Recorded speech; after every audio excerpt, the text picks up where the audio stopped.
हाँ जी, papers are around the corner.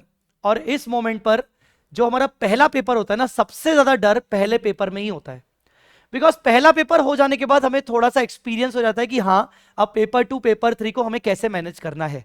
Paper 1 के लिए कहीं ना कहीं कंपैरेटिवली थोड़ा डर इसलिए ज्यादा लगता है क्योंकि इससे पहले शायद पेपर हमने दिए नहीं है, और पेपर का सीक्वेंस क्या होगा, टाइम कैसे मैनेज करेंगे, प्रेशर झेल पाएंगे कि नहीं।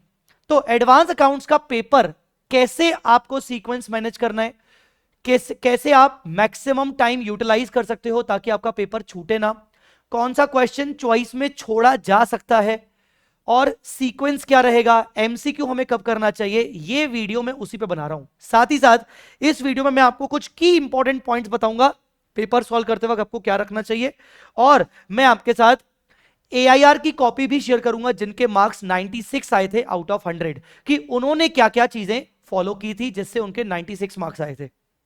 चलिए, सबसे पहले मैं बात करूंगा पिछले 3 अटेम्प्ट, मई 24, सितंबर 24 और जनवरी 25, क्योंकि मैंने इन 3 अटेम्प्ट के बेसिस पर ही मई 25 को मैं एक्सपेक्ट कर रहा हूं कि उनका सीक्वेंस क्या हो सकता है। कुछ कॉमन बातें जो मुझे समझ में आई वो ये समझ में आई कि अगर आप देखेंगे question number 2, question number 4, question number 5, 14 marks के आ रहे हैं, ठीक है। पर इसमें तीनों क्वेश्चन 14 के आ रहे हैं, पर दो में ही बैलेंस शीट मांगी जा रही है। जैसे यहां पर इंटरनल रिकंस्ट्रक्शन में शायद बैलेंस शीट नहीं मांगी गई थी, अमेलगमेशन और कंसोलिडेशन में मांगी गई थी।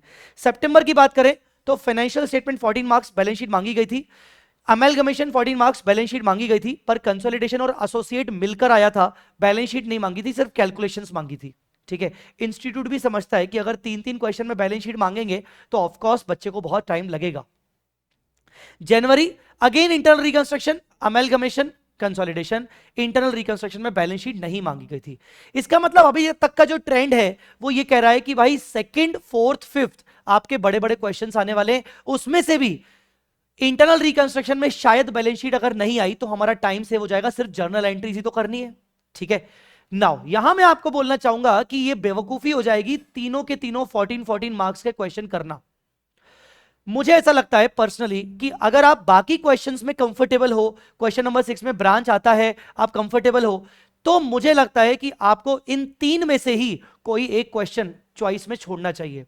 आइदर क्वेश्चन 2, क्वेश्चन 4 और क्वेश्चन 5, आपको इनमें से ही कोई क्वेश्चन एक चॉइस में छोड़ना चाहिए, ताकि विथ बैलेंस शीट वाला क्वेश्चन एक छोड़ देंगे क्योंकि उसमें वर्किंग नोट होता है, तो मे भी हमारे लिए थोड़ा सा पेपर जल्दी अटेम्प्ट करना आसान हो जाएगा।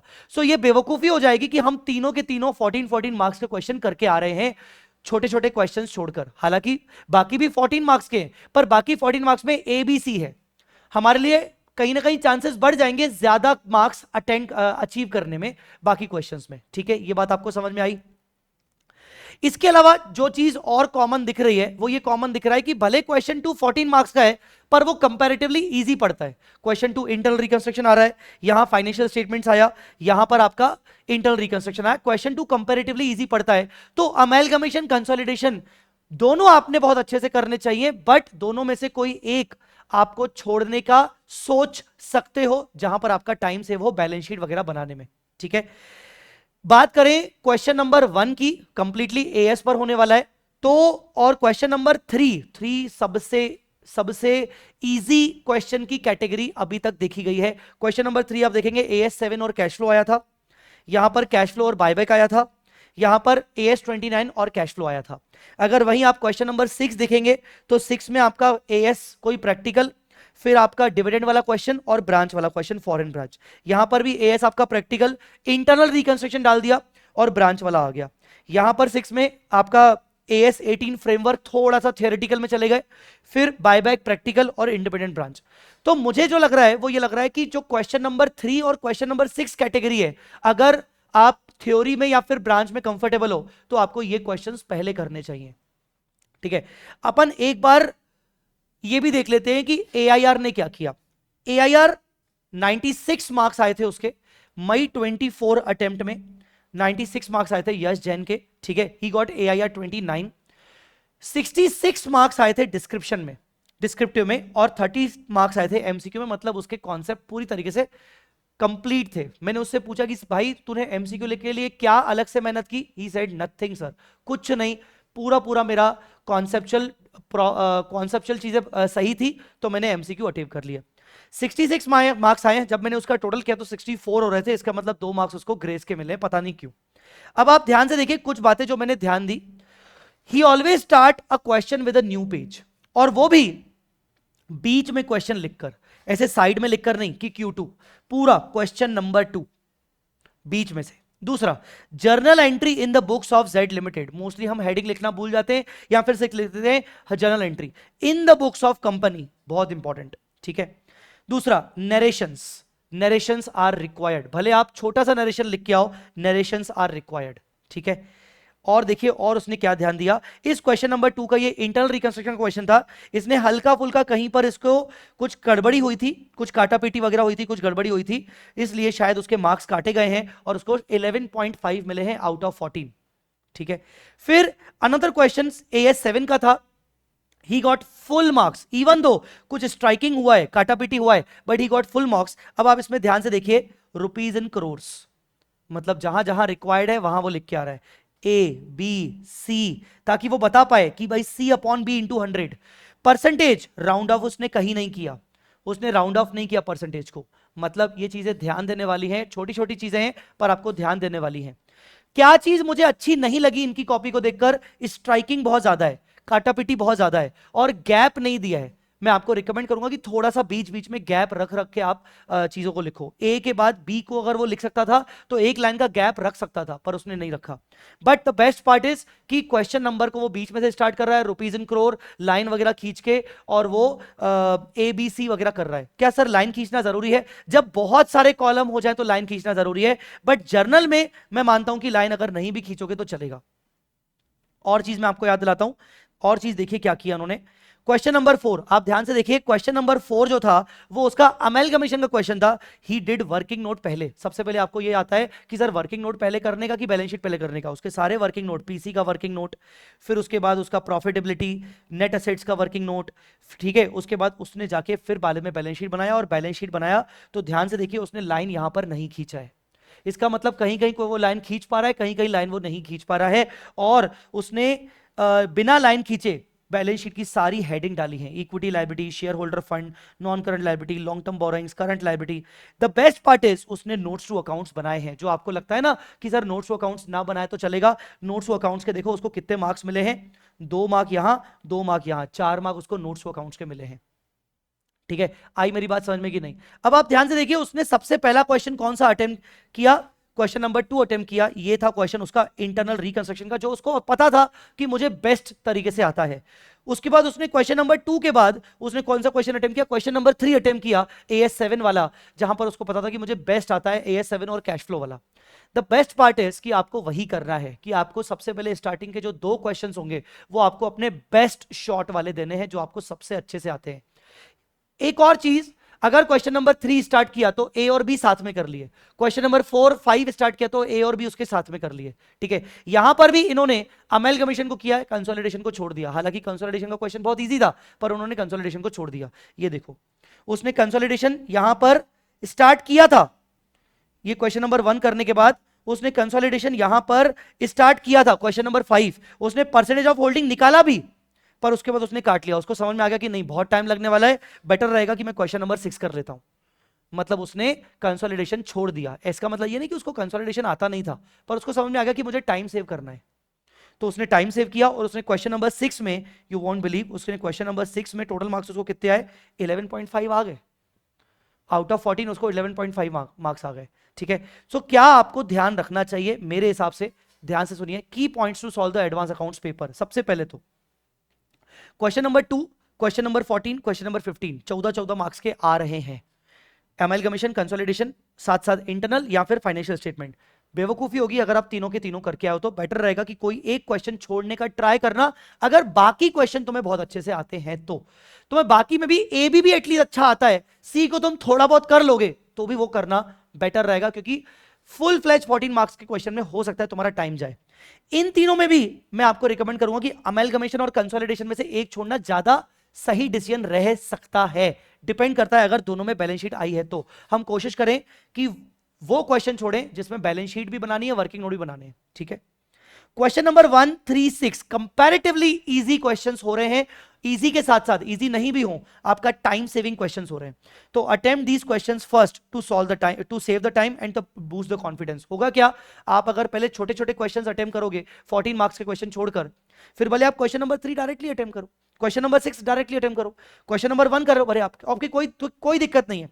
पर आप जब ऐसे छोटे क्वेश्चन अटेम्प्ट करोगे तो आपका टाइम भी सेव होगा और कॉन्फिडेंस बूस्ट होगा। ठीक है, पहले 2 क्वेश्चन ऐसे होने चाहिए जहां पर आपकी स्ट्राइक ऑफ ना हो, मतलब काटापीटी ना हो, जहां पर आपकी काटापीटी ना हो। पर ऐसा मतलब ये नहीं है कि आप उसमें ज्यादा टाइम लगा लो, ज्यादा टाइम इन्वेस्ट कर लो।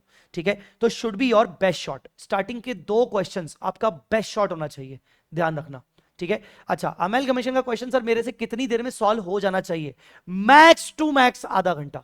या कंसोलिडेशन का क्वेश्चन मैक्स टू मैक्स आधा घंटा, मैक्सिमम बोल रहा हूं, मतलब 25 मिनट में हो जाए तो बेस्ट है, 25 मिनट में हो जाए तो बेस्ट है, मैक्स टू मैक्स आधा घंटा। ठीक है, अब अगर हम किसी क्वेश्चन में अटक जाते हैं, मान लो आप किसी क्वेश्चन में अटक गए, नहीं हो रहा है, 1 मिनट ठीक है, 2 मिनट ठीक है, 3 मिनट से ज्यादा उस क्वेश्चन को देने की जरूरत नहीं है, वहीं छोड़ दो, 1-2 पेजेस छोड़ दो, एक्स्ट्रा 1 पेज छोड़ दो, बाद में कट लगा देंगे, अगर नहीं काम आएगा तो आगे बढ़ जाओ।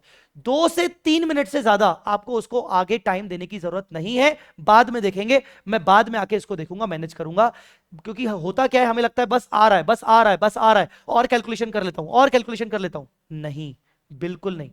लास्ट के 2 पेजेस आप वर्किंग नोट बना सकते हो और लास्ट में उसको स्ट्राइक ऑफ करके आना, उसको कट करके आना, ऊपर डालना रफ वर्क पेज या पेज फॉर रफ वर्क। ठीक है, अमेलगमेशन कंसोलिडेशन आप बीच में कहीं करना, एटलीस्ट 1.5 घंटे के बाद करना। पहले आप इन छोटे छोटे क्वेश्चंस पर कोशिश करना, फिर उसके बाद भले थोड़ा बहुत एमसीक्यू करना हो तो एमसीक्यू कर लेना बीच बीच में।